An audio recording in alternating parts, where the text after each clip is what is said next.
Organising pair work and group work. Okay, so here I'm going to give you a specific example of a group work idea for an intermediate class.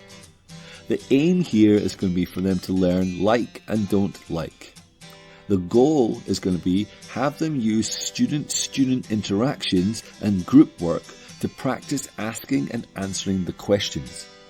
The topic is going to be what do you like or don't like about sport, candy, homework, and teachers. You can assign a few different topics, it's fine. You can give different groups different topics, it's also fine. And again, how do we execute this? First, we introduce the activity, then we provide examples, we set a time limit, we divide them into groups or pairs, we assign the roles, we let them do it, we monitor them while they're doing it, and then finally, they present final ideas to the class as a whole.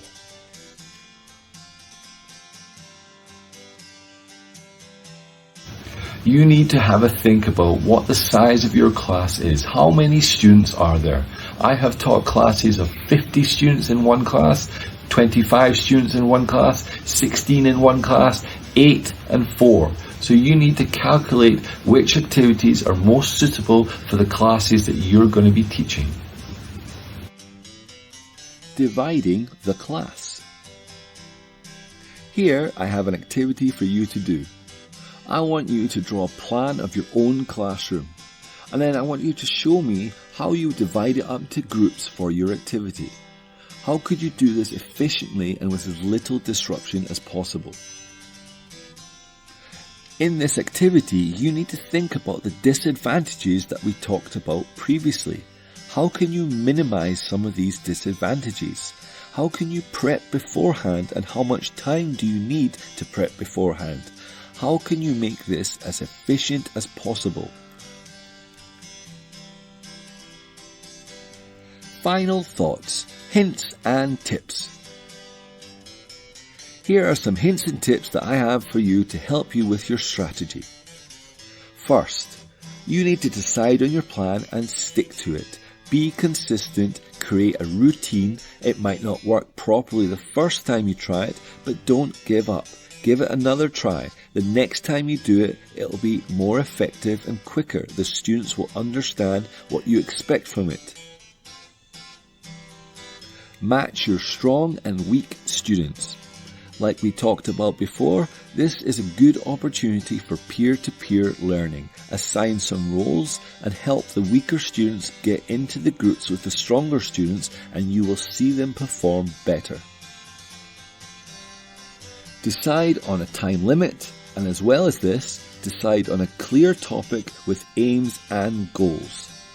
Make sure that you know what your purpose is. Make sure that you know what you want to achieve from these activities. Make sure to monitor them effectively. This means do not sit at the front and expect them to do it without you looking at them. You need to wander around and make your presence known. You don't have to correct every mistake, but correct a few of them here and there and just let them know that you are watching. Finally, you want them to present at the end efficiently. This means you don't want just one student from each group doing it. You want a few students to be able to speak and make sure they're not waffling on, make sure their points are clear and concise. Okay guys, that's everything. Thank you so much.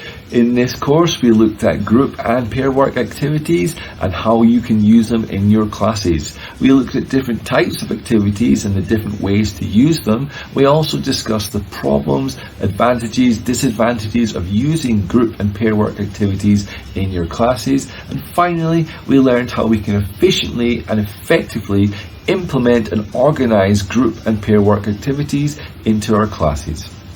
Okay guys, that's everything. Thank you so much. See you soon.